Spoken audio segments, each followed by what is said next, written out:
Alors, il y a tout ça à vous présenter.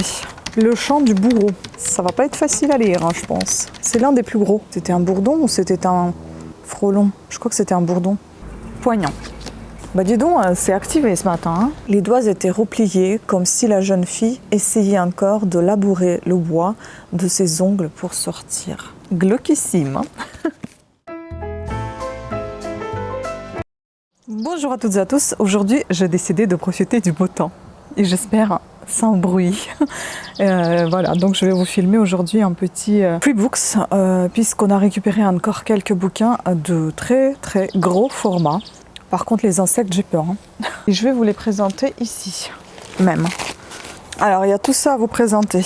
Ah, il y en a beaucoup, hein, je vous ai dit. Et en plus, ils sont gros. Enfin, il n'y en a que 5, mais ils sont tellement gros que ça fait un volume énorme. Alors, je crois que tout est, quasiment tout est aux éditions France Loisirs. Je vais essayer de parler fort parce qu'il y a quand même les voitures qui passent, il y a des trains et il y a des avions. Mais j'espère qu'il n'y aura rien d'autre en fait, hein, pendant que je filme au moins. Donc ici nous avons un livre de Norman Mailer, Le chant du bourreau. Ça va pas être facile à lire, hein, je pense. C'est l'un des plus gros. Il est vraiment gros, épais. Donc c'est France Loisirs. Et il est à 895 pages. Il est indiqué que c'est le meilleur livre de l'année, choisi par magazine Lire. Histoire de Gary Gilmore, l'homme qui voulait mourir. Prix Pulitzer du roman 1980. Est-ce qu'on a ici un petit résumé? Ce qui reste, regardez, il est comme ça, sans jaquette. Donc qu'est-ce qu'ils nous disent? Ce qui reste dans les mémoires, c'est le dénouement. Le 17 janvier 1977, à la prison d'État de l'Utah, un peloton d'exécution mit en terme à la vie de Gary Gilmore, reconnu coupable d'un double meurtre. Pour la première fois sans doute, un condamné refusait tout appel, tout recours et demandait que la justice allât jusqu'au bout. Gilmore exigeait d'être exécuté. Le chant du bourreau n'évoque pas seulement les événements qui ont empli les 9 derniers mois de la vie de Gary Gilmore.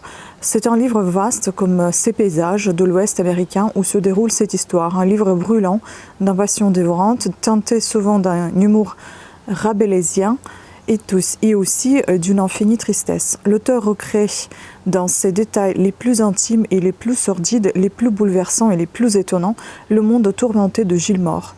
Il s'appuie pour cela sur les témoignages de sa maîtresse, Nicole, confrontée à un monde presque aussi impitoyable pour elle que pour Gilmore, sur les témoignages de sa famille, de ses amis, de policiers, de gardiens de prison, de juges, d'avocats, etc. Mais cette histoire, pleine de bruit et de fureur, est aussi une poignante histoire d'amour. Ça fait un peu peur, mais bon, on verra.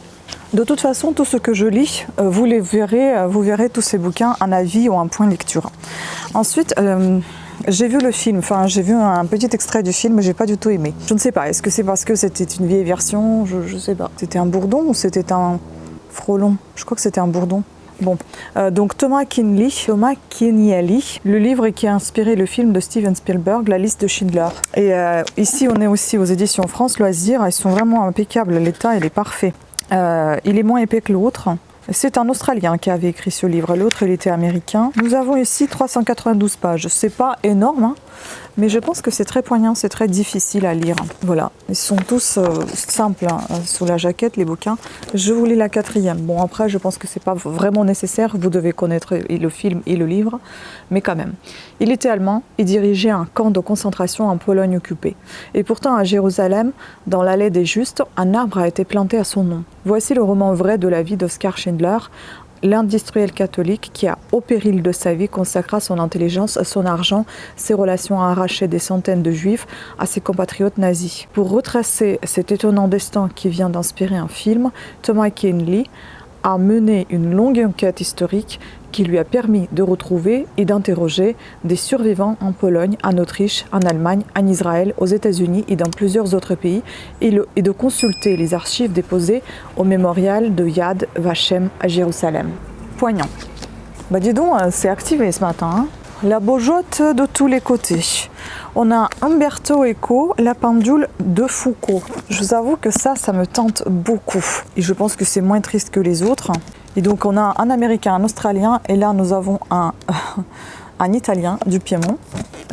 Pareil, je pense que c'est France Loisirs, je ne sais pas, on va regarder. Elle est jolie la couverture. Oui, c'est France Loisirs également. Nous avons ici 657 pages. Je vous lis la 4e. Et un petit avis de Nicole Zand, Le Monde. Déjà, on va commencer par un avis. Une chasse au trésor sémiologique, un formidable thriller feuilleton, de cap et d'épée, médiévalo, post-68 art, grand spectacle. Devrait ravir autant les lecteurs affamés d'histoires mystérieuses que les amateurs de jeux de rôle et de dragons et de donjons. Alors, la 4e, elle est grande. À Paris, le soir du 23 juin 1984, dans le Conservatoire des Arts et Métiers, ou aussi le pendule de Foucault, un homme observe le prodige. C'est Casaubon, le narrateur venu de Milan après l'appel angoissé de son ami Belbo qui se trouve en danger de mort. Ainsi commence ce thriller au souffle gigantesque. 3 amis travaillant dans une maison d'édition milanaise ont publié entre autres des textes qui explorent le savoir ésotérique, hermétisme, alchimie, sciences occultes, sociétés secrètes. Jonglant avec l'histoire des Templiers, des Rose-Croix, des francs-maçons, les textes de la Kabbale, ils ont décidé par jeu et pour déjouer la nuit d'imaginer un complot planétaire noué au fil des siècles pour la domination du monde. Mais un beau jour, réapparaissent en chair et en os les chevaliers de la vengeance. D'Europe en Afrique, du Brésil au Proche-Orient, des parchemins cryptés aux ordinateurs de Voltaire aux jésuites, de Descartes à Hitler, des druides aux druzes, l'histoire, la science, la religion, tout notre savoir passe avec une fluidité géniale dans ce roman d'initiation aux 1000 mystères où ne manquent ni les rites sataniques, les meurtres rituels, ni les passions, les amours et les amitiés fondées sur la noblesse et la liesse de l'esprit. Désolée, je m'y perds parce qu'à chaque fois j'écoute les bruits, j'ai peur que vous les entendiez. Et voilà. Bon, bah écoutez, ça a l'air super sympa et très très complet. Il nous reste encore 2. Donc j'ai celui-ci, il est tout petit sur Freebooks. Donc j'ai celui-ci, c'est le livre de Karin Slaughter. C'est le même nom qu'un autre auteur aussi, Slaughter. Ah non, c'est Sulitzer, j'ai confondu avec Sulitzer. Désolé les voisins avec la poubelle. Bon, 100 fois ni loi. C'est un roman. France Loisirs aussi, ils sont quasi neufs ces livres, je ne sais pas si les gens les lisent. Donc Karin Slaughter, c'est une américaine aussi. Je ne vous lis pas leur biographie.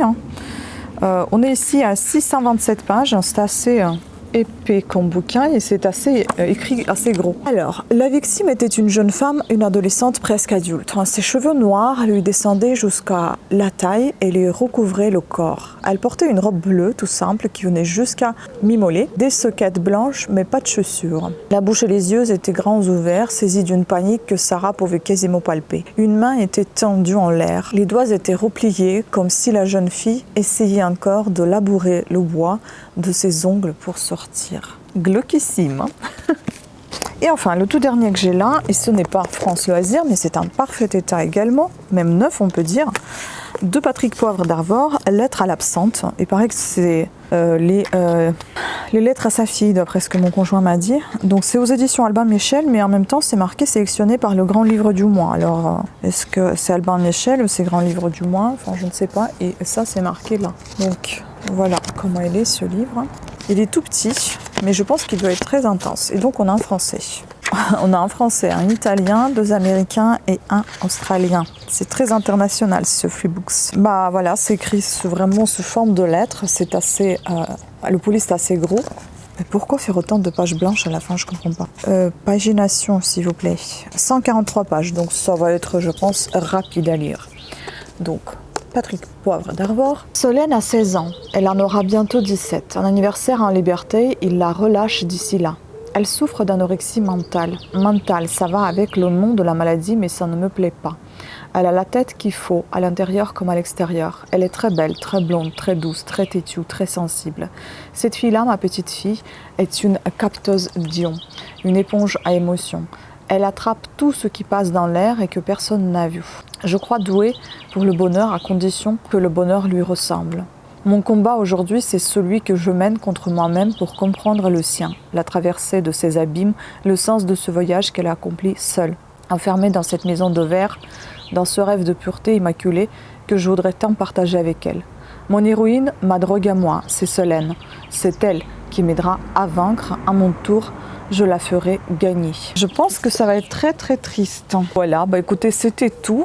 pour ce petit Freebooks. J'espère que vous l'avez apprécié dans une nouvelle ambiance, dans un nouveau lieu, on va dire, parce que on a le jardin, mais j'en profite jamais pour faire des vidéos parce qu'à chaque fois il y a quelqu'un qui tond la pelouse ou qui fait des travaux. Au bout d'un moment, j'en ai marre. Donc là, j'en profite de ce calme. Bon, tant pis pour les voitures, hein, c'est comme ça, on ne peut pas les empêcher de passer. Mais au moins, on entend ça, on entend les oiseaux. Et ça, c'est top. Voilà, sur ce, je vous embrasse. Je vais en profiter encore pour faire une deuxième vidéo pour mon tricot. Sinon, j'ai peur qu'il y ait du bruit. Je vous embrasse et pensez à vous abonner et activer la petite cloche de notification afin d'être averti de nouvelles sorties de vidéos.